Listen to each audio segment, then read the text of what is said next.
everyone. First of all, I would like to thank Rohan for coming all the way, and I'm sure you'll be pretty busy and that's consuming your weekend time. No. That's fine. The whole purpose of this forum is we are building in a small way where how do we get people across domains to come and discuss, and the space we are in is domain agnostic. How do we learn and share and also ask questions? And whatever knowledge is coming, how do we also share with the Sure. Right? It's an initiative, and this is the second of the lectures we have, and we'd like to do at least 2 lectures in a month. Okay. Maybe a bit of introduction. I came to know Rohan through Suralai, who is his friend working in H2O, and all of them are connected with Abhishek, who is our advisor. That's a network that we are building, and he has a phenomenal background. I don't know what it takes to win all those championships. So much I could see. I don't know what all. I think Sudoku, some world champion on Sudoku there, and in terms of machine learning, he has done a lot last stint with Paytm and now working with H2O. I spent a bit of time going through your website, and I could see a lot, because we always see ML as a black box, right? This is a language that we've used as an estimate, right? And we can't explain it better, but I don't know why it is better. Right. So H2O is only working on explainable AI, and there's very interesting content that I saw, but very briefly, but some of what we discussed today, I'm sure we can touch upon that. So great, thanks once again for being here, and look forward to learning from conversations with you. Sure. And a bit about Stylomia, I'm sure you would have seen, we work in fashion space, enabling brands and retailers to take, how do we take informed decisions to make the business better, understand consumers better, improve their business profit, all of that. Okay. And we have clients across, we started with India, now present across 7 countries, international just started. Nice. So long way to go, very, very early stages, I would say, just toddler space. Cool. Great, over to you, and the topics that you mentioned are perfect. And we got some questions already in the audience have logged in. I went through those. And if there is anything else, we'll catch up. Sure. Thanks for the role. Cool. Thanks a lot, Ganesh. So good afternoon, all of you all. Thanks for coming here. So, like I briefly just commented, I don't really have an agenda today. The primary reason being, since it's a sort of small group, you can have a more sort of informal session where, and even I would like to sort of share some of the things that from your side you think would be very relevant and useful. Right? So I just broadly have a few ideas.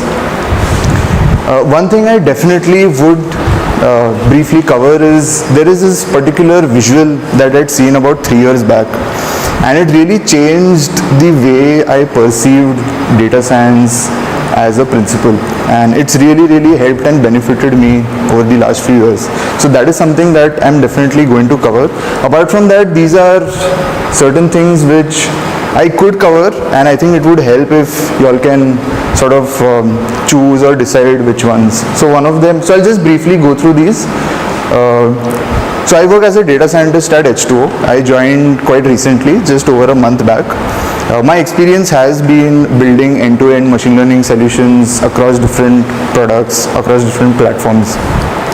So I worked in 3 small startups, similar to sort of the Stylomia way, where it's a small team building something that is based on core ML or AI, trying to solve a problem in the world.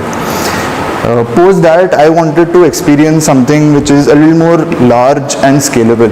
So that's when Paytm happened. So last 2 years I've been working as the machine learning lead at Paytm. We had a team of 10 of us, and we were driving a lot of interesting projects for the company. At H2O, I'll be primarily working on driverless AI. So that's our core enterprise product. So it's an end-to-end machine learning product which is not specific to any industrial domain. It just helps in optimizing, automating a lot of the elements that any data science team or company would be doing in their organization. So that's one thing I could cover. The other thing is, so in Paytm we due to the massive amount of data that was there, we spent a lot of time in building the infrastructure and the pipelines to facilitate and enable building ML solutions for different problem statements, right? So something which initially used to take 6 months to sort of build and get it live, we brought it down to 6 days. So I can go through that whole architecture that we built here. Then obviously there is the Kaggle Grandmaster. So I'm one of the, I think 140 currently odd Grandmasters in the world today. I think many of you all would be knowing Kaggle is one of the biggest and the international sort of machine learning community, where there are a lot of problem statements, a lot of companies, a lot of competitors across the world help in building solutions, sharing ideas. Like even today when I think back, Kaggle has been a very, very important part of my life. Not just in terms of learnings. So obviously learning wise, I would say probably 60-70% of everything that I know today has come from Kaggle. Just to put a cherry on the cake, all my job moves, the companies found me on Kaggle. So it's been a very crucial part of my life. So that is something I could sort of cover, how I did it, what it took to become one. The fifth is, so I've done a lot of hiring for data science positions, not just in the places that I've worked. I've also helped a lot of other companies sort of understand what to see in candidates, what are the skill sets that are required, right? So from that perspective, I could cover what it really takes to be successful in this domain as of probably in the next 2 to 5 years. Sixth is basically doing a deep dive into the risk models and the recommendations that our team built at Paytm. So these were 2 of the core modules that we focused on. Then is on EDA, which is exploratory data analysis and feature engineering. So this is something that I really enjoy doing, and in many of the past problems and solutions that I've built, I've sort of spent a lot of time just doing feature engineering. Then there is machine learning interpretability, which is what Ganesh had briefly mentioned now. So this is a very interesting module that we have built in driverless AI. It's using all open source techniques. So a lot of people today have this conception that ML is a black box, it's very hard to understand, which is true. It is true to a lot of extent, but there are newer techniques, there are ways in which you could come up with reasonable amount of explanation, or just going through the path that the model has most likely seen to come up with a particular prediction. So that is another module that I could cover. And the last is basically ensembling and stacking methods. So this is sort of core in the competitive atmosphere, where if you want to improve the precision of models by the second decimal or the third decimal place, like there are ensembling, stacking methods that are there. So I have sort of some content there for each of this. I may or may not sort of use that. I like whiteboard or sort of just discussing. I think whatever works best, we'll figure it out. So apart from the first one, which I'm definitely going to cover, is there any preference, or is there something that you like? Obviously I won't be able to cover all of them. So I mean, any votes or any suggestions? So I think in the it's like like in fact I don't even mind like doing a super fast sprint, like quickly covering all of it. So I mean, any suggestions? So I think in the Q&A questions, I think there was one question on how do you explain it, and there was one on I think EDA, like how do you approach, or yeah. So I sort of broadly remember these two. The recommendations, how do you know? I don't know. risk model Okay. recommendations at Paytm, because Okay. we are, one of the reasons maybe we want to become a recommendation engine Okay, than an information and insight engine. got We it, want to move closer and closer to action got it. than insights. So I think that makes sense. And I'm sure a lot of data scientists here are interested about all of some of these. 6 months to 6 days. Very catchy way of Third one is looking very Yes, production scale. Okay. Okay, so let's try this. Let me give it a shot to go through all of them. Yeah, really quickly. Okay, cool. Let's give it a shot. So I'll do the first one, the visual that changed my career, and the image is this. So you can spend maybe 20 seconds just looking at this. So the source of this image, I don't remember exactly, but it is one of the Google Cloud presentations or keynotes. So these are two graphs. The left one is the expectation that probably 95 to 99% of companies have when they think of or when they conceptualize any machine learning or data science objective or problem. And this is what is actual reality. And this is a very well done survey by Google. So this is not mine or no, it's not a very open data set. It's a proper survey done by Google. And personally, I found this extremely useful, right? So I spent, I think, almost a week just looking at this and just trying to think and understand and relating it to a lot of the past work that I had done. And now when I think back sort of 3 years later, I think this changed me, the way I sort of approached or thought about it. And obviously, as it's very evident, the difference is the green bar. Right? So you would see a lot of courses explaining like how to optimize an algorithm, or all these fancy newer, let's say neural networks are coming, ensembling methods are coming, right? So these are good to understand what goes in these algorithms. It's good to understand how they work and what sort of data you plug into which sort of algorithm. But when you actually work in, say, an organized setup where you want to build an end-to-end solution, this is a very small component. So think of it this way. Today we have, let's say you want to build a CNN, or you want to build an XGBoost, or you want to build, let's say, even a simple plain vanilla logistic regression, right? You are not required to code the XGBoost or to code the logistic regression. It's there as a library available to you. All you need to do is you have to plug in the data, right? So that's when this comes into the picture, which is, does the company actually have the right data, right?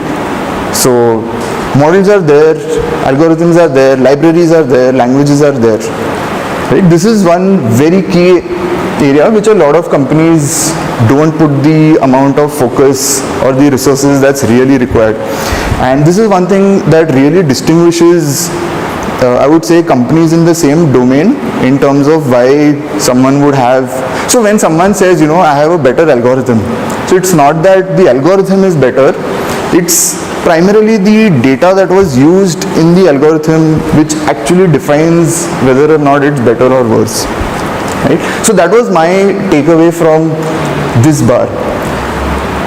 The yellow bar is something that pushed me to work in a company like Paytm.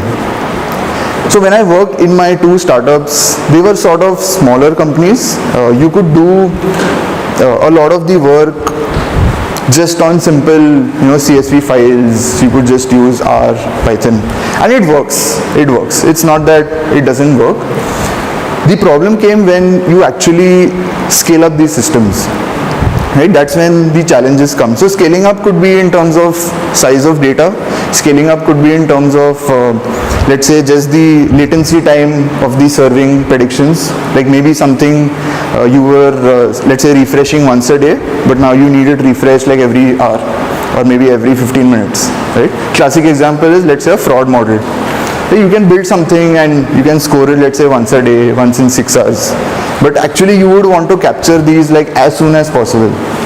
So can you convert your piece of code or whatever algorithm that you have in a proper tech system which can facilitate that requirement? So that was more on the infrastructure side.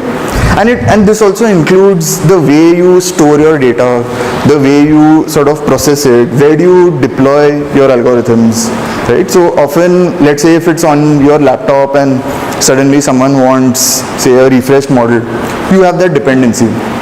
Whereas, let's say if it's in a proper established server where these jobs are automated, they are monitored, then it becomes much more easier to handle and build and scale it up. And the last is on the integration side. This bar is what sort of helped me understand why a lot of machine learning projects today fail. I'm sure almost every data scientist would have built an algorithm, let's say on their laptop, right, using R, Python, Jovio, any library, any module. Now think of the way this needs to be integrated into a product. Right? It's not as simple as you take that script, you just put it there. Right? It depends on what is basically what is the output being generated, where do you store that output, how does that output be consumed by, let's say, an app or the final consumer of those predictions. Right? So a classic example would be in Paytm. So in Paytm there was a lot of POCs done where people built stuff but they didn't know how to integrate it with the tech and the app team. And obviously Paytm has the problem of scale. Right? There are 400 million plus customers. Like any recommendation or any prediction that you serve, it needs to handle that load, that scale. So this is the place where a lot of companies tend to sort of scrap the projects or they don't finally go live in production.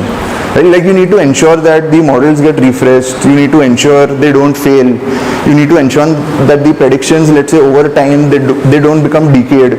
Like let's say new data keeps coming in, can you automatically like rebuild these models, retrain it such that the performance of the predictions don't deteriorate over time. So there are a lot of pieces that went here, which I felt that was the cause of a lot of projects getting failed. So this is something that I sort of just wanted to share with you, and this is something that when I really thought through, I drastically stopped focusing on the green area. So obviously it cannot be zero, there has to be some amount of intelligence there, but on average, looking at a wide variety of problem statements, the marginal value of optimizing this is lesser. So that has been my sort of experience. Yeah. Collecting data is such a low-level job. Yes. As a data scientist, It is difficult. it's difficult. But I'm saying, as a data scientist, because working with models is like it's your brain is like fully active. Here is like almost sweeping the floor. Yes. My question Yes. is that how do you make yourself spend time on that? You have to. Mother, it needs to come from within. Right? So I'm telling you, personally, even I have spent one full week just going through an Excel sheet of 10,000, 20,000 rows, looking at the data and labeling it. And label yourself. And label it myself. I mean, let's say you don't have the resource like Google. Like Google would have data labelers as a profile, a job. Right? But most other companies don't have that sort of leisure. So ultimately it would boil down to the data scientist, because if this is not done, whatever modules you build, if the data, it's the simple GIGO philosophy, garbage in, garbage out. You put in badly labeled data or data that's not clean, like you use the fanciest algorithms, your performance is not going to be good. Right? So while yes, it does feel like it's not a very nice or very exciting sort of part of a data scientist's job, but it is required. It is required. But what's your motivation? It is self-motivation. Otherwise, like your job is at stake. It is. You have to. I mean, or okay. So the other way of looking at it is that, or can you devise or come up with ways in which, okay, instead of this it could be lesser, and you can automate some amount of it, right? So let's say you need some data for a problem statement.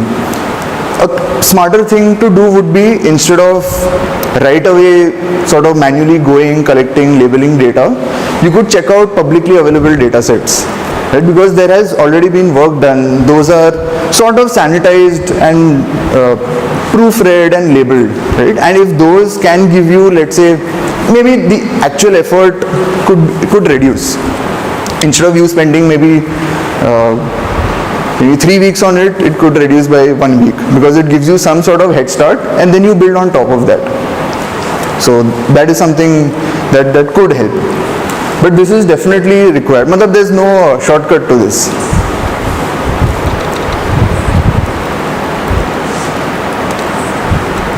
So yeah, this was a very interesting experience for me as well. Any other? How can we check, like, will this thing work when we put it, or when we integrate it with the app, or how can we test it if we have such like low amount of data in that? So you have to choose the best validation that you can, right? So even low data is a little subjective. So for certain problem statements, 500 observations may be low. For certain problem statements, like even if you have, let's say, 5,000 or 10,000 data points, that could be low. But irrespective of what you have, you need to come up and build the best possible validation.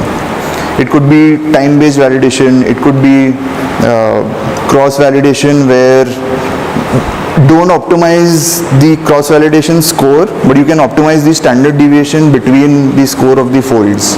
And that's a little technical, but so there are basically, instead of, one thing that has worked is, instead of building really fancier models, go with much simpler ones when your data set is smaller. So that basically overfitting reduces. It generally generalizes better than, let's say, a more complex model. So just whatever best validation you can do, that would be it. Yeah. So earlier you spoke about how you spend your weekend. You were just labeling data. Yeah. So that would, what I'm trying to understand is that when I'm collecting data, how do I know how much data is enough? Not just in terms of data, number of rows, I mean in terms of columns. Okay. We need another feature to make this. Okay. Sure. So let me break that down into two. So let's look at first number of rows. Actually, you can look at it together. Let's just call it a data set. Okay. So let's put the question as, how can you be sure, or when are you sure that the data set that you have is good enough to solve your problem? I would again answer that in a very similar way, is decide on a validation set, right? Go to business and ask them what is their expected performance, right? What is and this part is very important, where, so business people may not understand, let's say, an XGBoost, right? They may not even understand AUC for whatever it's worth, right? So you need to get from the business person or the team what is the metric they are going to look at or optimize. I'll give you one very classic example. So in Paytm, while we were building recommendations, right? So internally we were using metrics like MAP, we were using metrics like, let's say, AUC. So the business team or the actual team who judge you or who validate the sort of project, they don't care about MAP, they don't care about AUC. They care about बिक रहा है या नहीं, right? With the recommendations, are you getting that 3% lift in number of items sold?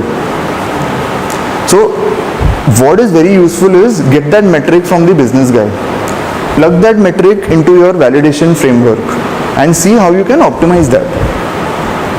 So let's say I get such a metric and I have a data set of, let's say, 1000 rows and maybe 20 features. Okay, small data set it is, right? This is what I have. Now you build a validation framework on that. You can do cross-validation, time-based validation, whatever works best. And let's say in that you are getting a lift of, let's say, 1%. Generally, I am confident that this model will hold well, and I will go to the business guy and say that this is the data set that I have. It can go up to 1% more. Start collecting data. Right? That can always happen in parallel. Let's say you collect 20% more data. Rebuild your, so now data can be rows or columns. Either. Like beforehand you would never know what's really going to work. Right? But let's say you do it in an iterative process. Let's say collect 20% more rows, build your model, see what is the lift. Or try 20 more features, see what's the lift. You'll automatically get a direction. Right? Is number of rows helping or is number of features helping? Now the difference between the two is number of features has a little constraint. Like you need to think up of features, right? Once obviously all the basic ones are exhausted, whereas number of rows is something which is a little more solvable. Like either you manually add in rows or you make like some project live for some customers and get the feedback from them, things like that. Right? So it really depends on two things, which is your validation framework and what is the metric you want to optimize, and keep just iterating over that. So that's the only way that generally I have found it to work, and it needs to be aligned with the final business objective. So that's why when I talk about metric, it's not the AUC metric, it's not the map metrics. It is what the final sort of business owner or the core company metric, what is that you need to optimize. I have a question. How do you know that the model that you are using is the correct one? I mean, the explanation you give, it is valid only when the model that I am using is the correct one, right? If the model itself is also evolving with the data, then how do we ensure that like model correct, data correct? Okay, sorry, can you like repeat that? I'm saying that when we build a model, when Okay. we think of a model, like you said, that we can add data to optimize whatever metric we are doing. Okay. But I'm saying like, let us say when our model is also not finalized, we are working on our model and we are also working on collecting data because Okay. without data it can't work. So when do we know that we have to work more on model or work more on data? So when you say model, do you mean like XGBoost as a model, neural network as a model? Yeah, Okay. different things. Okay. Like what kind of algo we should use, or Sure. whether we should change it, or whether the problem lies in data, how do you detect that? Okay, so that is a hard problem, right? That's a problem that most teams have. The way we generally approach it is, first you stick with everything that you have, right? Let's say today someone says ki today evening give me the best possible model. What will you do? Whatever data you have, you will take as much of it. Whatever like you can think up of in 3 hours, you will build those features. Whatever models you can try in another 2 hours, you will try it out. Again, validate it. Right? You can do again whatever is your validation scheme and pick the best one. Right? So best is relative.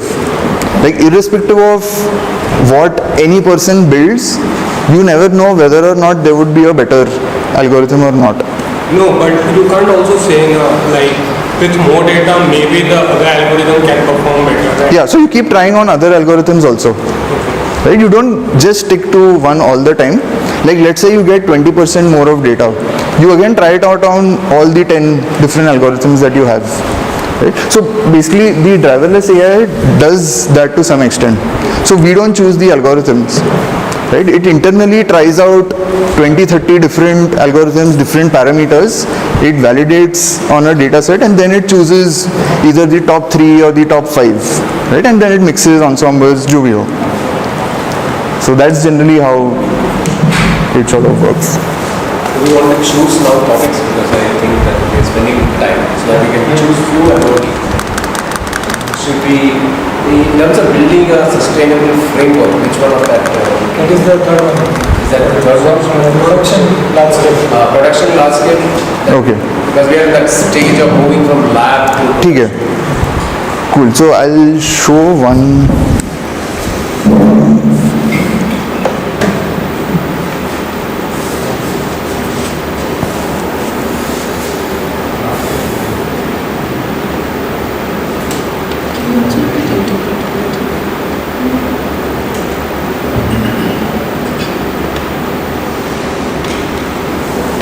I mean, these are the examples that are there in Paytm, right? So very quickly, there would be your profile data, there would be transactional, there would be your bill payments, there would be your different category-wise payments, there would be your bank and your card details, there would be credit data, then there is activity, your Google Analytics, customer success, and then there is SMS, device, location. So there would be a lot of different sources of data that is generated in a company. The first primary requirement is, can you come up with a pipeline or a flow that has access to these data sets and can make your machine learning processes simpler and smoother. So in Paytm, obviously the problem was of scale. So what we had done was, all this data is generated like every few, and we didn't have access to this in real time, so it used to be updated every 4 to 6 hours. So we had data engineering jobs, right? So they were deployed on Spark clusters, where we used to read the entire database of Paytm every 4 to 6 hours, and we used to do all the sanitization, we used to do all the aggregations that we could think of. We could do basically all the transformations, and we used to store that data with the data science team. So think of it like a flat table of, let's say, 400 million customers and 50,000 features, right? So let's say one problem statement would use 1,000 features, another problem statement would use another 2,000 features, right? So this feature space is all the features that any team, any data scientist can think of, right? So we built those modules here, where every data scientist could just come and keep adding any feature that they could think of. So that helped us generate this flat table of customer-wise features, customer-wise, date-wise features. And this whole pipeline took us about 6 months to build. While obviously you start up with these simple Spark jobs, you need to ensure they run in parallel. You need to ensure there is monitoring over those jobs. You need to ensure that, let's say, if a particular job fails, there should be ways of retrying those jobs, right? There are notifications being sent out, to the people to make sure that when things are updated, they are known. When things fail, that they are aware of this. So that helps in basically just building this pipeline and ensuring that every 4 hours or every 6 hours, your master data is updated with all the customers, all the features that you have, right? Once you have this, the machine learning piece comes into the picture, right? So for different problem statements, all you would need is a different subset of features, which is just reading this and selecting your feature space. And the second thing is the target variable. What do you want to predict? If you want to predict churn, you just create your churn variable. If you want to predict, let's say, GMV, you create your GMV variable. You build your models here. The third part is, how do you expose the predictions to the tech team? So this is where we spent a little bit time with the sort of core software engineers to understand what sort of tools they use, how would they like to read our data. So some classic examples is, let's say it's recommendations, right? So one could be that every day or every 6 hours, for every customer, you have the top 5 products that you want to recommend, store it in a MySQL database, and the tech team, it's just a simple read lookup, right? So that's one approach of doing it. So there is no right or wrong approach. You need to understand what works with tech. The other approach is tech, like the data science team would have to expose an API where the tech will hit it with, let's say, a customer ID. When that is hit, a data science module needs to run where you pick the model that's built, just score it on all the products and serve the predictions, right? So that's more like a real-time scoring flow, and this helps when there are projects or modules where you have a value add of building real-time solutions. In my experience, the value add of building real-time predictions is not too much. It's not there for too many different type of problem statements, right? So even if you think of recommendations, what you recommend to a customer, let's say at 9 in the morning versus let's say 2 p.m. may not change so much.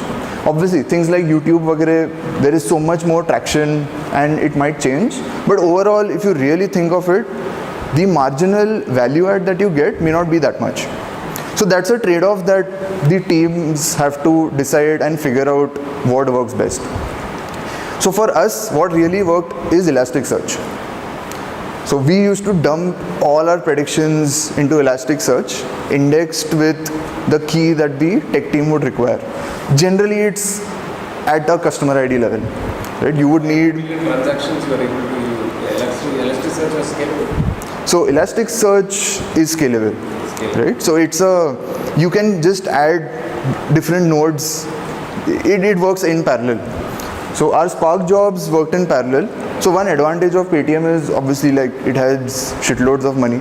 So it didn't really care whether you're using 10 clusters or 20 clusters. But yeah, a good habit is if you can optimize something with as few resources as possible, it's always better.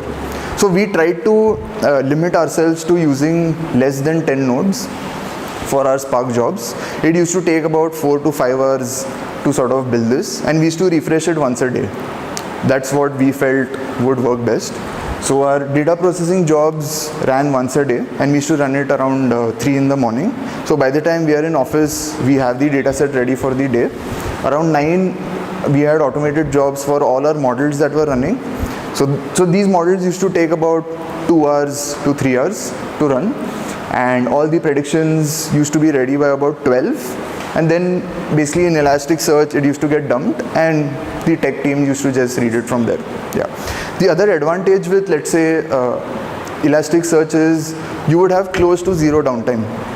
So I'm not sure how many of you all are very tech savvy, but they have this concept of changing aliases, and you can have different indexes, right? So one of the requirements is obviously when you're refreshing predictions, you need to ensure that your database is what is already live doesn't go down.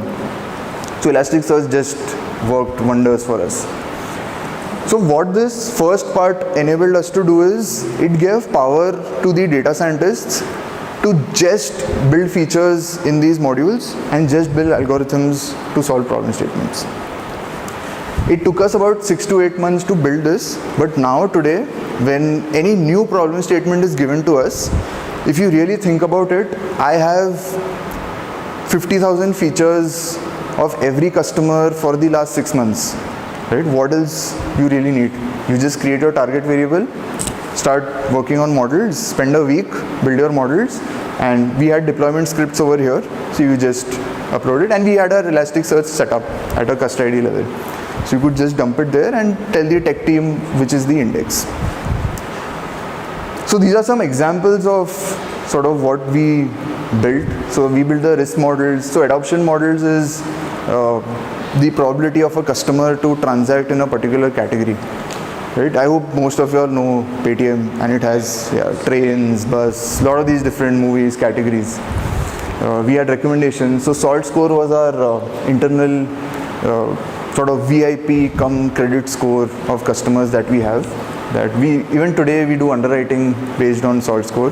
Paytm Postpaid is the popular credit product that we have. Gold, we had IOTA scores. We had a fraud prevention model. We had so this recommendation is on the gold page. Earlier there were tiles, right? Whether you want to buy 100 rupees of gold, 500 rupees, 1000 or 20,000. So we personalized that to the user level, right? So to enable them to see the values that they actually are likely to buy. So it increases sort of your click rate, and ultimately it increases your conversions as well. Postpaid is the credit product, so we build certain modules there, and this is very useful even for analytics. So in Paytm, the data science team was different from the core sort of analytics team, And they use, so if you really think of this flat table, you can do so much of slicing, dicing, aggregations, filtering, subsets that helps your analysis, it helps in reporting. There are a lot of things that you can do on top of this. So this sort of just became a byproduct of this pipeline that we built. So yeah, this is broadly the flow and the sort of use cases that I just want to relate we to built. you right now. What I see here is entire data sits in one layer, right? And correct me if I'm wrong. And then the model sits in one layer, and data sanitization, and output sits in one layer. All predictions sit in one layer. Do we have this consistency? Because I think we have unique different models sitting in different places. They don't flow like this. No, it's not really, it's not It's not as structured as this. Yeah, so I think most teams and companies, what they would do is, for every problem statement, they would have a flow like this. Yeah, They have the silos. It's not a very, yeah, some of our products, some of our systems do have separation like this, but okay. some of them actually go sit outside this. Sit outside, yeah. What are the benefits of? So one huge benefit is it prevents deduplication of work, right? Let's say there are 3 different machine learning algorithms that use, let's say, I don't know, it could be 50 or 1,000 features. There are features in common.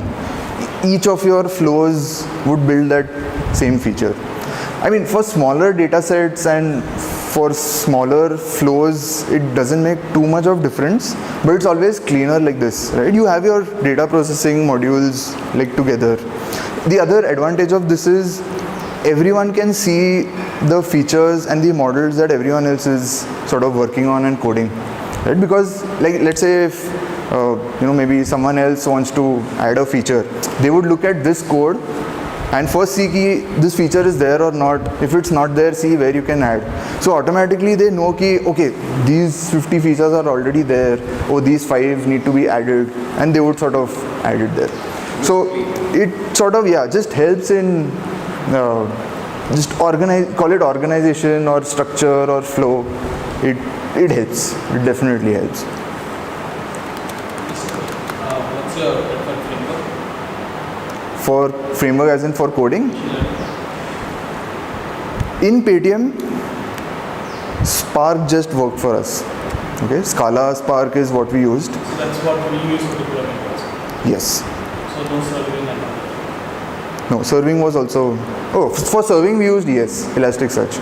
So Elasticsearch has its own APIs inbuilt. So no TF serving and all that. No, we didn't explore into TF, yeah. So so there is an entity called Paytm Labs. So they work out of Toronto. So they set up the data warehousing piece. So there is a piece before this, which is data warehousing, which basically gets the data from the production servers into, this is the data lake. So they had set all this up on these Spark clusters. They used Parquet file formats. They had an entire EMR cluster set up. So we sort of, when we came in, this was all there. So we chose to just build it on the same sort of EMR setup. So this is an example where it's useful to understand what is the tech stack even on the engineering side, and see whether you can blend in or tune your stuff towards that. I would still so I never put a hard constraint to that. So if someone wanted to build, let's say, an algorithm in R, or they wanted to use TensorFlow, or they wanted to use like any other module, there was no, we used to not stop. The issue was, let's say they built something in R, it used to not scale, right? I mean, R, though the data used to not get read itself, right? But let's say even if you do TensorFlow, it takes some amount of effort to plug it into the system. Not impossible, but then the person who's driving it needs to sort of get that done. So it's very simple, just the modeling. So that's the other advantage of this. So the modeling pieces is different for each model. So you can choose whether you want it to be Python or whether you want to use Spark, MLlib, or anything. It's up to you all. And suppose if you are like building a model, okay, it's in the production. Yeah. And then you think like, no, I need one more column or one more feature in this. Yeah. Then how you integrate all this stuff in real time? Yeah. So a model update doesn't happen in real time. So the flow is, let's say you come up with a version 1. You productionize it, you deploy it, it is live. In parallel, you can always again read the data from here, try out newer algorithms. Let's say you come up with new feature ideas, you try them out, and let's say you found 5 more useful features, and let's say you want to tune the parameters of your model. It gives you, let's say, 2% better results. So you do all of that, you put your features here, you deploy this first. Okay? So now your features are ready here. Okay? Then you plug in your modeling code here, deploy it here. Okay? As a separate job. Okay? Now your predictions are ready, you start pushing it to ES. And then ask tech team to change the endpoint of ES. So they were pointing to model, let's say version 1, ask them to point it to version 2. So automatically the other version goes live. So that's the way we sort of did updates and upgrades to any model. So the flow was separate. We just built a new flow, and the final endpoint is what we used to ask tech team to change. So that worked for us. And the older flows, they continued running. But once the newer flow is live in production, working fine, then you can stop the older flow. So that's how we did updates. Should we go back and choose? So this was on.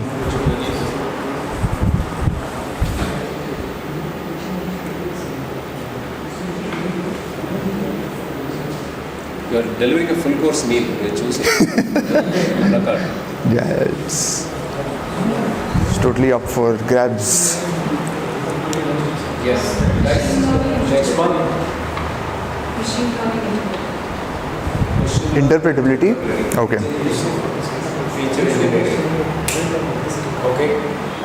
Guys, machine learning interpretability, feature engineering. So I'll quickly touch upon. So let me do the interpretability part because it's a little bit new and it's even quite interesting to me. So I'm not sure how much of core ML understanding or explainability of models any data scientist would do. I have personally not done much of it because it's a personal opinion. I don't need it, right? I trust the algorithms. I've seen it work, right? So for me, any algorithm that predicts better than a human or predicts better than any algorithm, I will put it live in production, right? As long as you can validate it well. Whoever is coughing, you can find out which stream they're in. Yeah. Okay, so that's why the disclaimer was this is my personal opinion, but yeah, I mean if but the catch is if you have that approach in most companies they'll just throw you out. So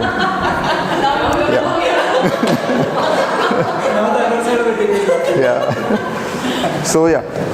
So it is important to some extent.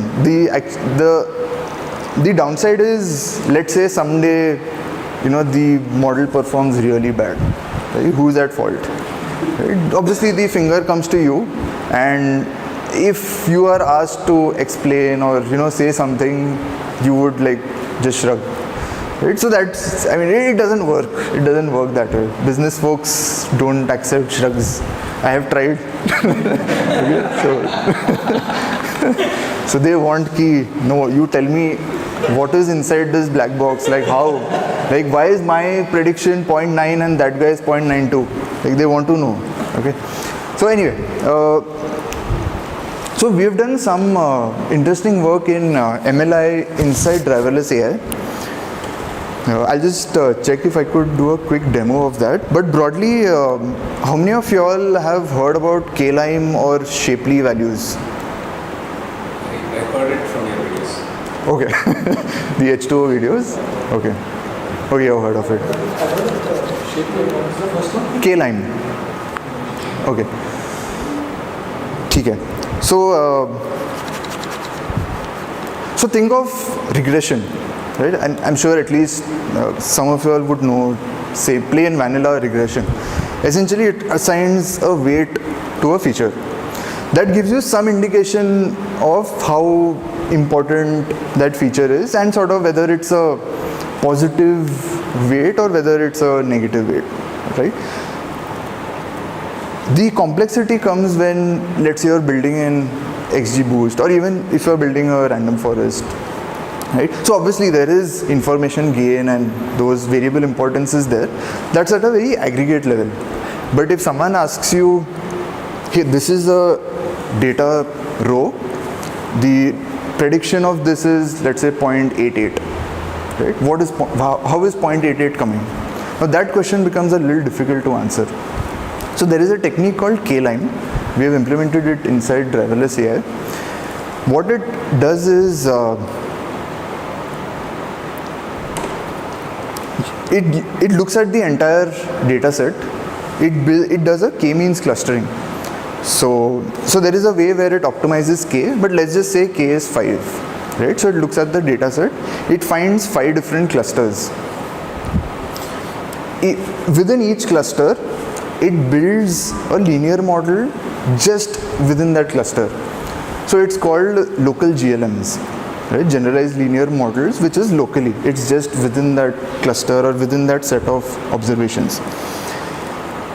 When a new data point is given, it first identifies which cluster it will fall into. Once it identifies that cluster, it will use the GLM formula to come up with the prediction. Using the GLM's weights, those weights are then used to estimate the importance of those variables.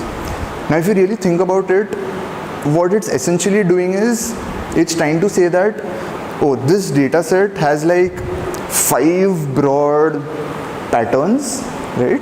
And for a point in a particular pattern, the variable weights are this, right? So the variable weights will change drastically in different clusters, right? So you don't have a single weight, which is obviously an advantage because that's the idea of these ML algorithms. But it also captures the non-linearity and gives you that importance, right? So obviously there is statistical work being done, there is a paper being written, and we've implemented it in H2O as well. So there is in fact a very nice documented page that explains K-line. Maybe later I can share that across with you all. It's part of the H2O docs. So I also really like that. So after I joined H2O, I actually sat through, read about it. So it's new even to me. But I found it very, very intuitive and probably one of the best ways in which you could explain an algorithm's output for a particular observation considering non-linearity. Shapely is another technique, right? So the reason I talk about multiple techniques is because there is no single way of saying why a prediction is a prediction, right? Even if you think of random forest or XGBoost, it's an ensemble of all those trees, right? So you can't just assign, you can't directly point to this is the sort of particular path. Decision trees, I'm sure many of you all would know, is one way of explaining what was the flow to a particular leaf of an observation, right? That's sort of simpler for the business people to understand. Shapely values is also very interesting. We are working on it. We have one version live. So what Shapely does is, it looks at each variable independently. So let's say you have a variable, just tell me any variable that you guys use or have, any feature, for any model. Fit, what is fit? Okay, fit, okay. So it would be a categorical variable? Okay. So let's say it has like what, 5, 6, 7 values. Okay, let's say it has 5 values. Now, we want to know what is the impact of fit. So what Shapely does is, and let's say the model has 20 features, right? So it would build a model first on all the features, right? It would come up with, let's say, some particular average prediction value. Now it would just change the value of fit, let's say from medium to large, right? And let's say it comes up with a new prediction. All the other feature values remains the same. Now that percentage change or the percentage difference indicates two things. One is what is the value of medium as an input, and secondly whether it was a positive relation or whether it was a negative relation. Very interesting. It's a Right? control Yeah. test. Sorry? It's a control test, right? Yeah, it's a little, yeah, it's a A/B control. test in the model. But this kind of assumes that those are not connected. Yes, yes, yes. So that's why particularly they call it an independent feature. Yeah, variable. So the thing is, there is no straightforward way of saying it. So there are multiple thoughts and lot of research being done even right now. This is one of the techniques that is the thing is, it's at least better than a simple, let's say, information gain. Right? On average, when you use it or look at it across various data sets, it's better than not knowing anything. Yeah.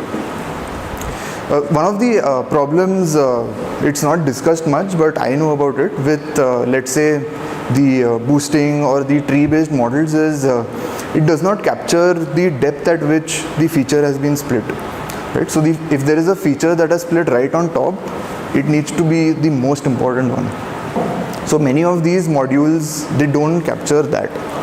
So these techniques help in capturing sort of that to a better extent. So like I said, there is no plain simple way of doing it. And even in our product, we have like 4 or 5 different ways of doing the interpretability. Actually, let me quickly see if I can demo that to you. Or okay, I'll actually see it later. I'll see at the end if I can demo it. So yeah, you can read about K-Lime and Shapley values. Yeah, K-Lime. I'll send the documentation that H2 also has. It's very nicely sort of written and explained. So we've been using that, and so we have a lot of customers worldwide who are using it, and they find it very, very useful, at least better than any other technique out there. And these customers are ones that really need it and value it. For example, banks. So it's sort of done and tested there, and it works.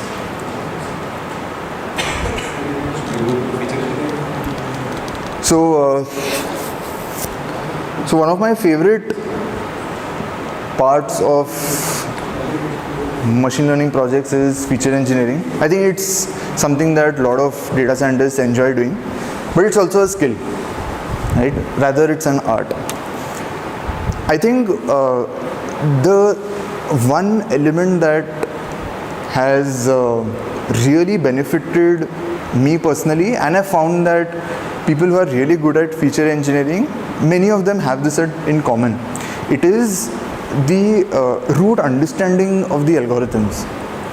So if you are someone who knows how to, let's say, import XGBoost .fit .predict, but don't understand internally what XGBoost does, it is difficult for you to do feature engineering. Versus someone who understands that XGBoost is this, it optimizes on this loss function, it looks at these features, it sum samples the features, it picks the best split, blah blah blah, right? Another example is, let's say you're building a linear model. You're building a tree-based model, you're building a boosting model, you're building a neural network. If you know how these algorithms work, the way it helps is you would understand how to generate features for that model. When I generate features for logistic regression, it is different from the way I generate features for, let's say, an XGBoost. It is because the way the algorithms work is different, right? Classic, I'll give you one very simple example, which a lot of people who are sort of beginners don't really understand that because they don't know how the algorithms work. Let's say you have a feature which is, let's say number of days since that customer registered on the platform. Right? Sort of like vintage of the customer, right? On any platform. Think of it as a numeric variable. And usually the trend is your older customers are better because they've been using for a long time, right? Broadly.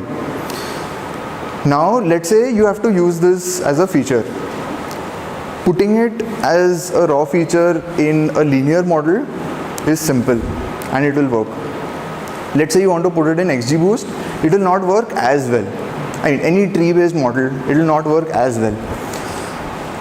It's because, let's say, linear models, they know that if the pattern is linear, they would optimize that weight such that the predictions are like that, right? Whereas tree-based methods, they need to find your parallel splits, right? So it becomes harder for the tree-based models to sort of do that. Conversely, let's say you have a feature like this, and there are a lot of outliers, right? There are some customers like very, very old, some customers very, very new, and some in the middle. Now just assigning one weight with a linear model doesn't work very well because your extreme observations, then your predictions get pulled, right? They get overestimated or they get underestimated. So in these cases, your tree-based models work better because they will put outliers as a separate entity and it will give a weight to that, a separate weight to that. It will put the middle ones together, it will put a separate weight to that. A very simple transformation is, let's say you have this sort of feature which has outliers. Instead of using them as raw values in your model, you convert them to a rank. Right? Let's say your lowest value is rank 1, second lowest value is rank 2, rank 3, rank 4, that way. So this in some ways eliminates your outliers and it still gives you the linearity which, let's say, a linear model is able to capture better and it will assign a better weight. So this is like an example of feature engineering which is very specific to the model that you are using. And I have found just understanding the algorithms and also experimenting and trying it out on a lot of different data sets gives you that art and skill. Call it art or call it skill. So that is one place, that is one thing that I strongly developed from Kaggle. Because essentially day in and day out you're just doing that. Just creating features, trying it on model 1, model 2, model 3. Model 2 is not working, you don't know why, then you sort of understand, read through forums, see what other people have done, why they have done that. So it gives you that learning and knowledge. So, and the other thing is, a lot of people come to me and ask that, haven't you like automated feature engineering and things like that. To some extent, yes. Like even driverless AI does internally a lot of. So there are a lot of different types of features. There are count-based features. There are interaction-based features. There is target encoding. There is weight of evidence. So there are a lot of these different type of features. But those are the basic ones. There would still be certain feature trends that need to be hand-built, right? And that is the EDA part of it. You need to explore data, sort of try to find a pattern or a trend and understand why that particular model won't capture it. And the moment you know that, you would be able to convert that to a feature that the model understands. I have found EDA to be completely different from project to project. So there is no like standardized EDA, there is no standardized way of coming up with, oh, this is the way to explore data. It's just, I mean, there are so many tools. There is visualizations in R and Python. There is Excel. Excel is wonderful. I mean, a lot of people say that I'm a data scientist, I'll not use Excel. But I think it's a amazing tool. Like you can do so many things really, really fast. So it's really worked for me. Can you give a few more examples of feature engineering? Sure. From the Kaggle. Sure. So one classic example is there was this data set. I don't remember what was the problem statement. I think it was on hiring. So basically there were few columns. So one column was date. right? One column was date, one column was one column was timestamp, one column was the customer ID, and here there were some few features, and the target variable was whether that candidate or customer got hired or not. It was like a hiring data set. So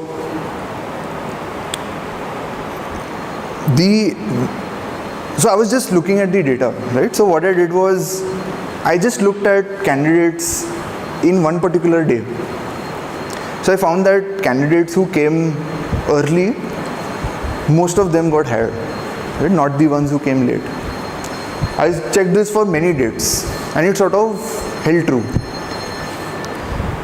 Then I thought back and I saw the variable importance of the models. This time was not coming important. So I put some feature like hour of the day, something like that, right? It was not coming important and I wasn't sure why. I did some more exploration and I understood. So what is happening is, there were some days where the interviews used to be from 9 to 12. So the people between 9 to 10 were getting hired.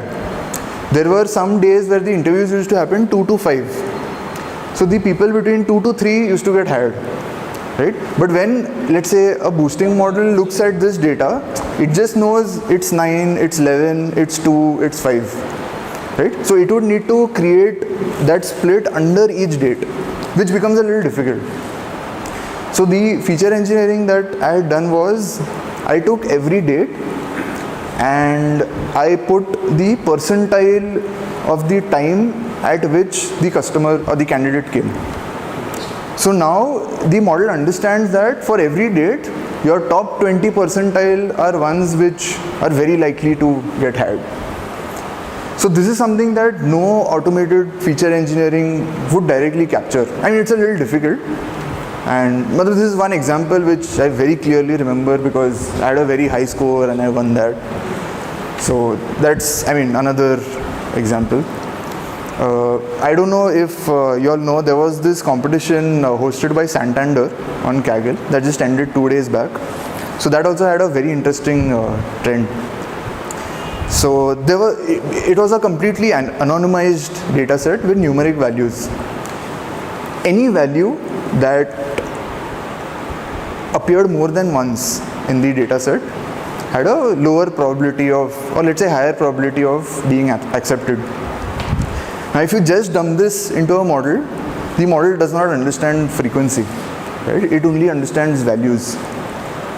Obviously you can create your count features, which is one of the most standard feature engineering techniques, right? So think of it another way.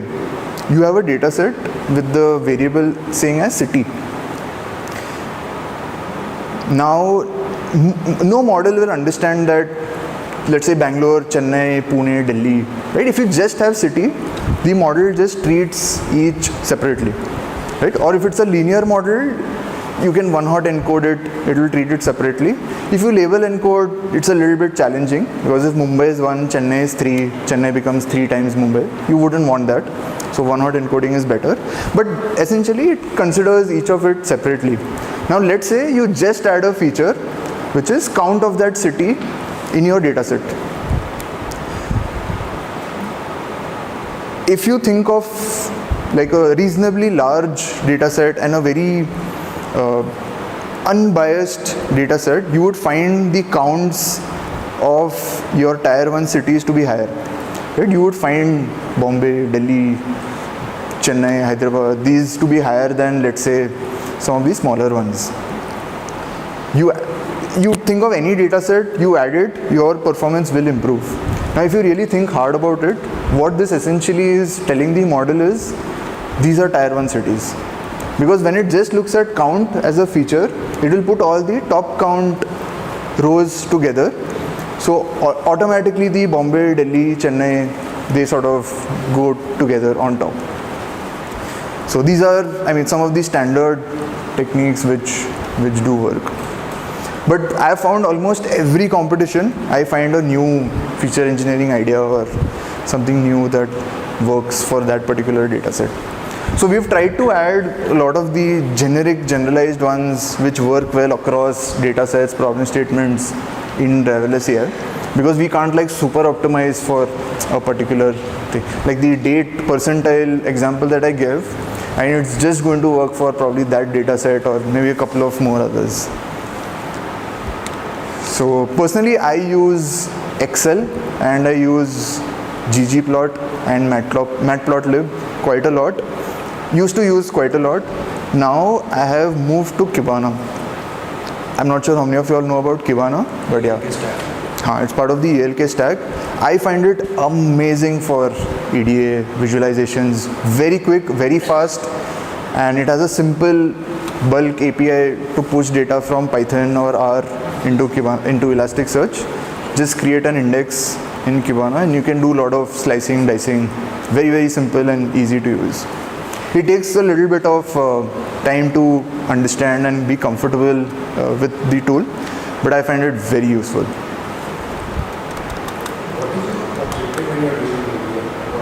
Yeah, so my objective is to find patterns that the model will not understand. Primary, that's like the only objective. Because if the model understands what I'm seeing, it already is doing a better job than me. Right? It would know how to optimize the weight for that feature. And what are the 4 or 5 general examples Of feature engineering? So one is count features, one is interaction features, one is target encoding, there is then categorical, again there is one hot encoding, there is label encoding. You can try out both. Yeah, these are mainly I think the top ones. Interactions help quite a lot. Otherwise, feature engineering is all about finding out something hidden. Yes, finding out something that the model doesn't understand. Model doesn't. One classic example is, The data says, right? I'm saying, Yeah. understand what the data says. no, so another example is, let's say you have weight and height. Very classic, simple example, right? But let's say actually it's about BMI. The model will not know BMI from height and weight. It would not be able to divide and get those values. So this is an example of an interaction that is very useful. Like if the trend is on BMI, then creating that variable helps. Another very simple example is, so I did one project with a matrimonial website. So the prediction was whether or not two people, they will sort of express interest, right? Just whether they will click on the profile or not. So we had, so basically we had like person 1, we had person 2, and each person's characteristics like location, smoker or not smoker, age, these things, right? So just building a model on that gave okayish results. But if you actually think about it, a person who is a smoker, a person who is not a smoker would prefer a person who is not a smoker. मतलब ये होता है, like whether you all married smokers or not smokers is independent, but ये होता है. Like someone, let's say, who's aged, let's say 40, ठीक है? That person would look for someone who is around 40. Okay, this happens. Now the model doesn't understand this with the raw features, right? So the variables that you create is, let's say, difference in age. If it is lower, it's better. If the difference is higher, it's worse. For categorical, let's say location, you create a feature like city match, whether the two people are from the same city or not. So that's like a binary variable. What's the lift you got from the match? We got about 1.5 percentage points lift On the base? on the base. What was the base? So broadly, so the core metric was CTR, the click rate, whether they will click or not. So the default, the model that they had an CTR of about 2%. The base model we built had about 2.4%, and with the match features, it went little above 3.5. Awesome. So it was very, very useful. It's a personalization problem. Yeah. So in fact, this is very useful even for recommendations, right? So when you have, let's say you have a page which has a product. Now, when you are trying to score other products, if you have a feature like, let's say, whether it was from the same category or not, usually they are important, right? Because if someone is only looking at, say, a certain type of product, those sort of helps. Like we found that working in Paytm also. Actually, quickly I'll show you the gold recommendation that we had built.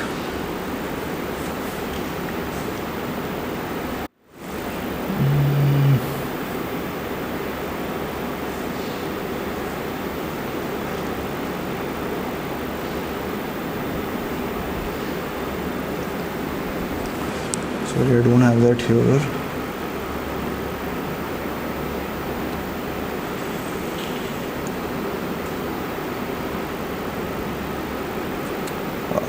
You want Wi-Fi? I don't have it. No, I don't have it here. You want Wi-Fi connection? I don't have it on this laptop. That's the problem. Maybe you can send us a link. I'll send the link on that. Guys, What else? You have time? yeah, we are left 4. Any general questions or anything you think will be useful? Okay, cool. Yeah, TL, let's just cover everything then. So Kaggle, I think the most important key is it's a sacrifice.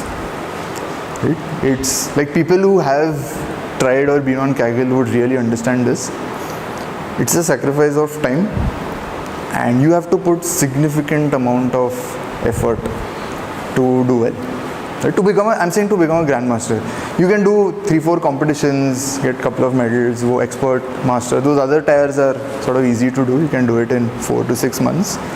But if you really want to really understand Kaggle, understand how data fits with algorithms, understand feature engineering, understand EDA, Kaggle is the place. I spent, I would say, about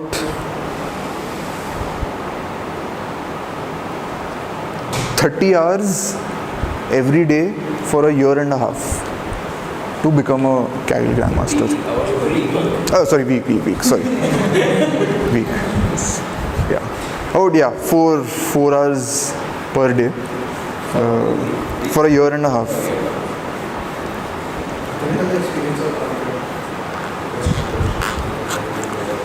Sure. So, best is pick any data set, right? Just pick data set. Spend time on it yourself, right? Just explore whatever you can, build whatever you can, right? Spend maybe a week on that. See how well you are placed or how badly you are placed, right? Then go through the forums. The forums are like, it's literally a gold mine, right? Every competition forum has so many interesting ideas, so many cool approaches, so many things that people have done, tried, worked, not worked, right? Like just spending a month not even writing a line of code, spending a month reading through Kaggle competitions, you would understand this point reasonably well, EDA and feature engineering. But spending like dedicatedly 1 month, like you would have to quit Style Lumia and yeah. So in fact, ironically, that is something that I had done. I do not recommend it to anyone. So I quit my job. I decided, boss, I want to spend time on Kaggle. I want to finish this Grandmaster thing. So I spent 6 months, I was sitting at home. It worked for me, luckily, fortunately, but I wouldn't recommend people to do it that extreme way. There are better and simpler ways of doing it. Yeah, so you can spend time going through forums, understand what people have done. Recently, I think last 1 year, the kernels have become very popular. So kernels is places where people post their code, where you can run it and see outputs, see the solutions. So I think that is amazing. Yeah, it's a very amazing feature that Kaggle built after Google took over. So yeah, just doing all of that, reading it, it gives you a lot of ideas. And doing, I think after 2 to 3 complete full competitions that you, and when I say spend time, like spend the entire month. So the average duration of these competitions are like 1 to 2 months. So it's only when you spend like an entire month on it, like maybe even an hour a day, it's totally fine. You would really understand how people do it, why do they do it, what do they do. And I think most of the newer algorithms, the newer models, ideas have sort of been born from Kaggle. So FTRL is a very popular online line-by-line regression model. It's useful for ad CTR, to predict ad CTR, and it works on extremely large data sets. So that FTRL model was built on Kaggle for a competition, and now almost every ad tech company in the world uses it. So if you really want to, become a grandmaster or do a lot of interesting stuff, you have to sacrifice, give up on other things. It involves a lot of effort, dedication, and it takes time. But obviously, in hindsight, it's easier for me to say that, it's been very useful. Companies find me on Kaggle, and it's helped me in my career. But I think when someone is deciding whether or not to get into it, it's a difficult decision. But as long as you're aware that it involves a lot of effort, a lot of time and sacrifices, then it's your choice to make. So like I know a lot of people who have spent like maybe 4 to 6 months dedicatedly on Kaggle, but then they couldn't sort of really push it forward. Like other things came and they had to take that up as well. I got a little lucky that I got into it a little at the beginning, just when I finished my college. In my first job, I sort of started Kaggle. And fortunately, the CEO, the founder of the company told me that spend 2 days every week just on Kaggle. So in some ways I was lucky, I wouldn't deny that. But yeah, it's personally helped me a lot. One last pick.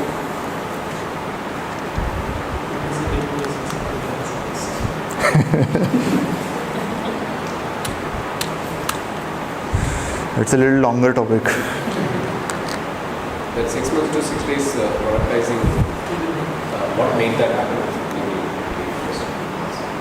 Is that the one which you showed? So this is the architecture. Yeah. So when I joined, just to think that okay, I have to build this solution, it would have. I'm sure it would have taken me at least 4 months. Right? But now, because of all these things that we built, obviously that initial investment is there. Like you need to have,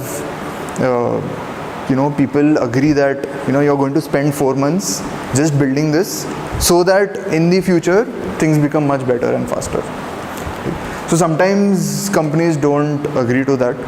They may feel it's a waste of time, but I think if you believe that it really works and it will be useful, then it's worth sort of spending time building that. And the beauty of it is today it takes us just a week to get any new problem statement to get the algorithm live in production.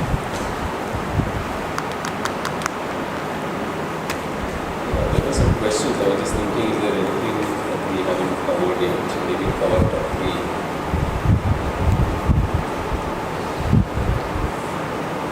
Okay, so let me quickly cover the successful data scientist. I'll just have a couple of good points.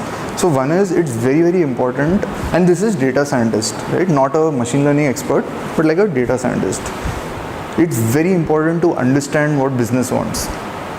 Like irrespective of how fancy the problem statement is or what algorithm you build, like similar to the example that I gave on the metric, right? You need to get the metric from the business.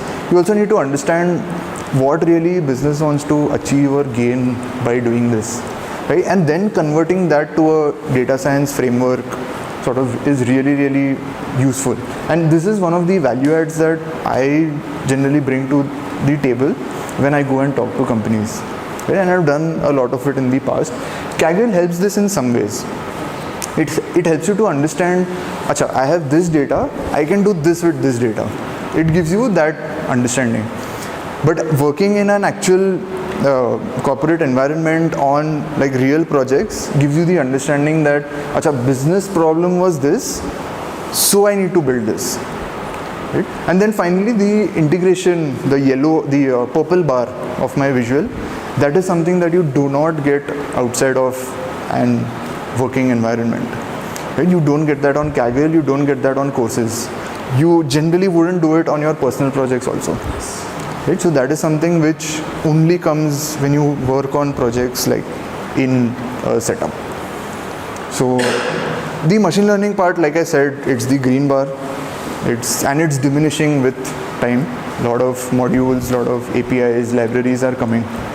So the other two things are becoming keys for a person to really do well. So if you are able to understand the business side of it and the integration, the deployment side of it, that would sort of complete your data science profile. So that was like a quick summary of One question Yes. on I thought maybe, I think a lot of human decisions are based on emotions. yeah. Where is ML right now in capturing human emotions? In capturing human emotion, like an example. Yeah, in fact, I think rational maybe emotions like the taste of a person contribute heavily to buying decision. Where does it Oh, okay. normally stand on that? Okay, taste. Interesting. Taste is not there. Because there is a neuroscience. That is not, maybe a database is something different. If you reframe it like how you would do something like music or movies or something which is abstract and which is Music and movies is still being done to some extent, right? So let me take the example of music, of movies. If you want to simplify it, you can simplify a movie as a set of images. And we already know that a lot of work has been done on images. Right? So that part can be solved. So one very good example is now there are AI engines that are building movie trailers. You all might have seen, if not you can just Google about it. So what the algorithm is, you plug in the video, the algorithm sort of dissects it into images and it captures that, oh, these images have these emotions.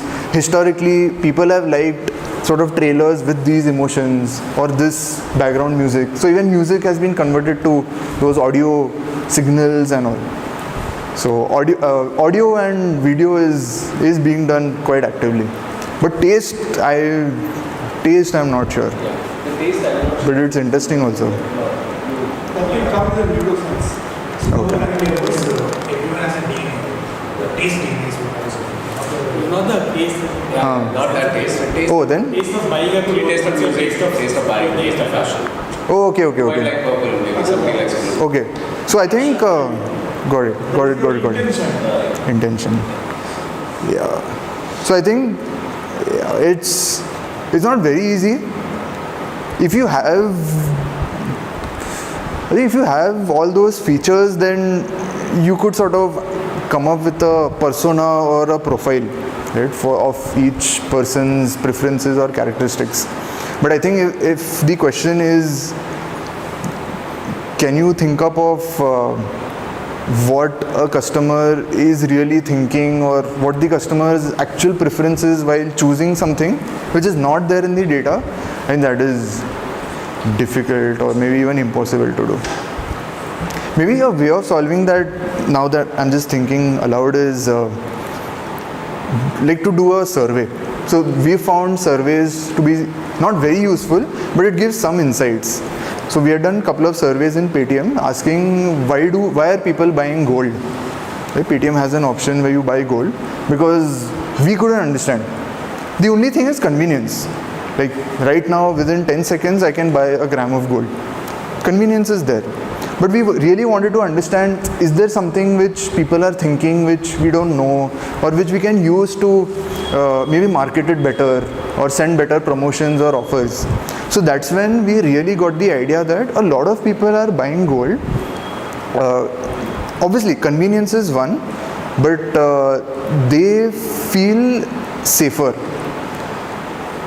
we were not convinced, but a lot of people said that they feel safer buying a digital form of gold, keeping it in their whatever Paytm balance, rather than keeping it somewhere at home, for example.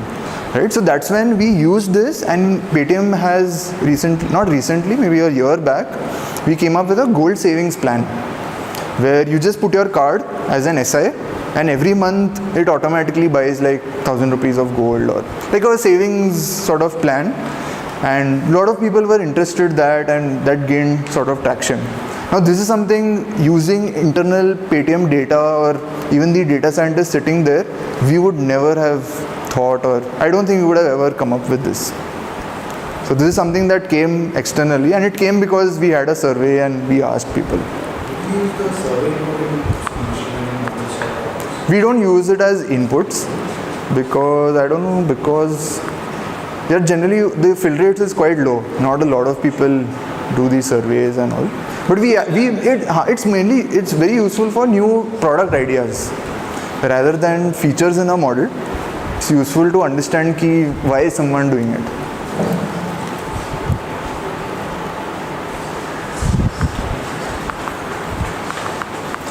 So we missed ensemble stacking. It's fine. So talking about Cool. successful data scientist, you showed us the journey from engineer to data scientist. Engineer to data scientist. What about domain, let's not say expert, but domain people who, let's say, have like zero knowledge of coding and everything. Okay. Have there been cases that you have come across in which people have become data scientists from the domain side? Okay. So off the record, I hate such people. Okay, think of it this way, right? So I'm a true believer of machine learning. One of the biggest value adds of machine learning is capturing things that humans cannot, or capturing things which humans have a bias towards. I'll give you one very classic example. Paytm, you use Paytm, right? They have these promo codes and all. Customers who put a lot of promo codes, take cashback and all that, everyone used to say in Paytm that, "Arey, these are bad customers. Let's just keep our good customers who are like actually they are buying movies without promo code because they really want to," things like that, right? That's a human bias. You can call it domain knowledge, I call it human bias. Okay? That's a human bias that came in. So when we were building our gold fraud model, we added these features, and you will be surprised, this was the top feature, whether the customer has used promo codes or not. And every fraud of gold that happened on Paytm was with a customer who hadn't used the promo code. Hadn't used. So this was it was mind-opening to a lot of people. Even we couldn't believe it. Pehle to we thought ki, there's some bug in the code. We switched the flag, something like that. But we properly cross-checked, we did EDA and all, and this came out. So I am against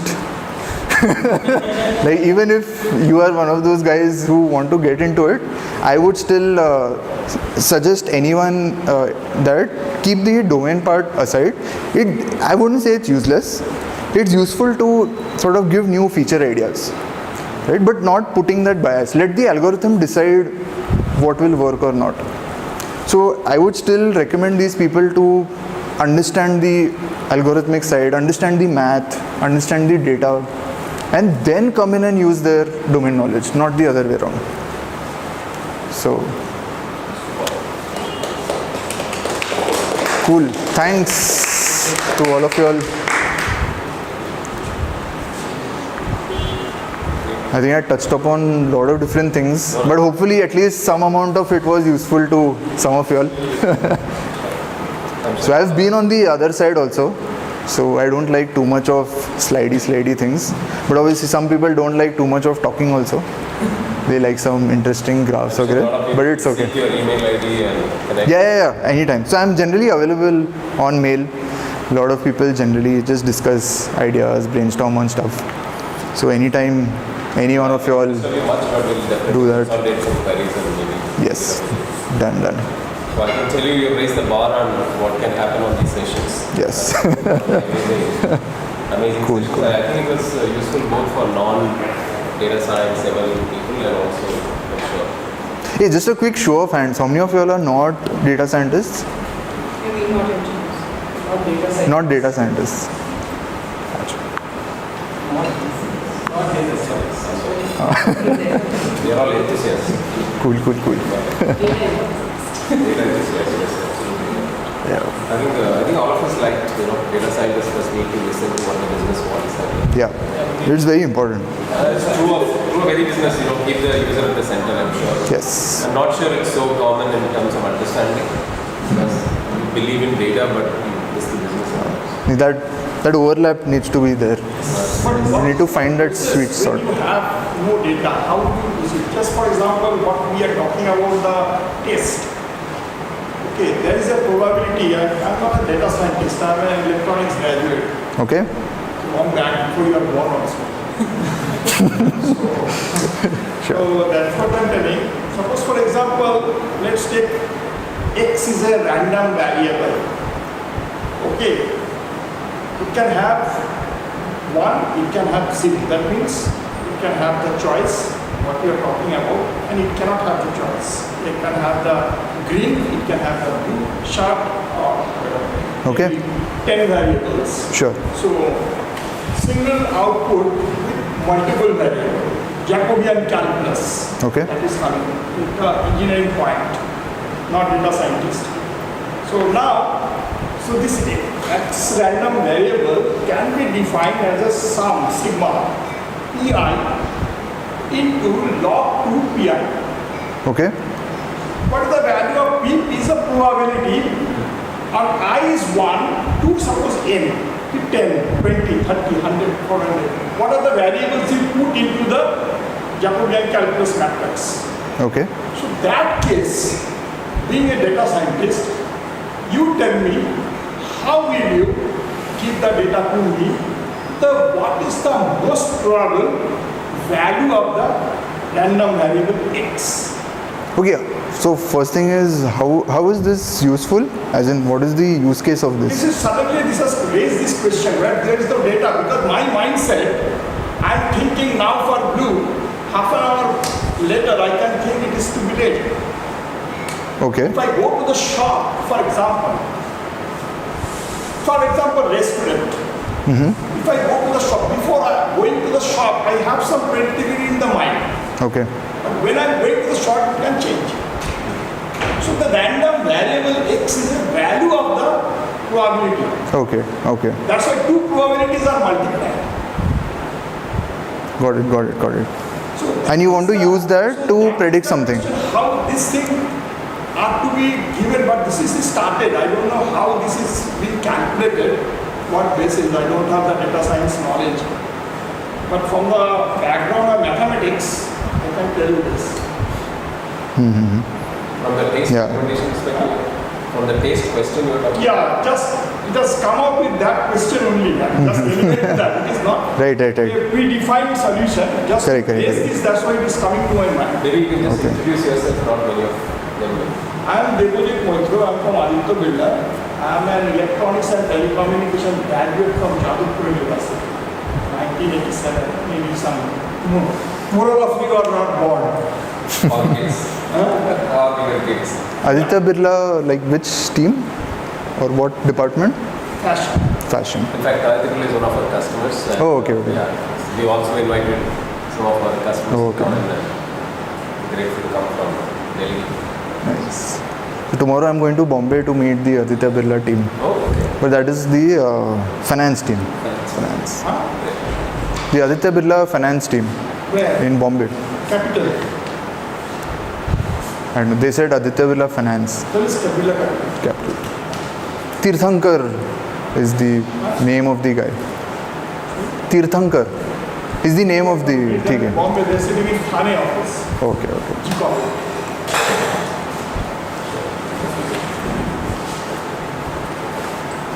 But basically, the base what we studied, those days machine learning was not there. The base what we studied, that we are seeing it today's date after so many Yeah, years. and one of the primary reasons for that is easy availability of computational resources. So neural networks was there like even 80 years back, 70 years back. Neural networks, neural networks and deep learning and all, it was there. We didn't have the computational power or resources to actually like build it and see the value. Because neural mathematics is nothing but vector algebra. I don't know how many people are doing it. And it was there. It's there.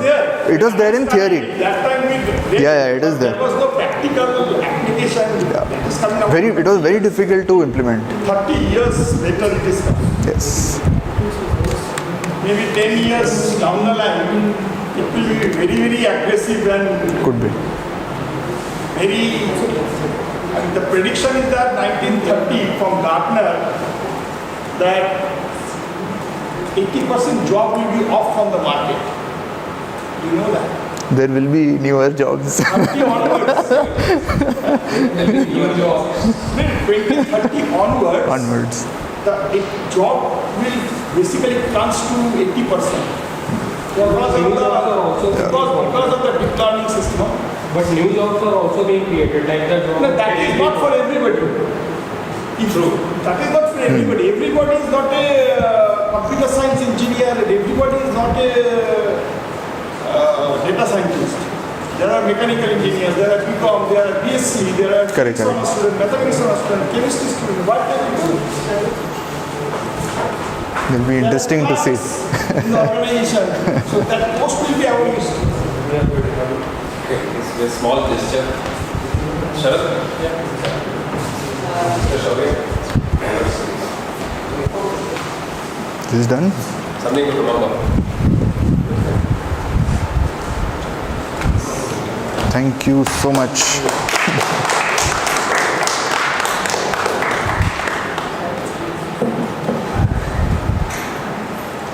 Thank you so much. Thank you. Thanks a lot. Yes. Very useful. Yeah, and feel free to reach out to me anytime on anything.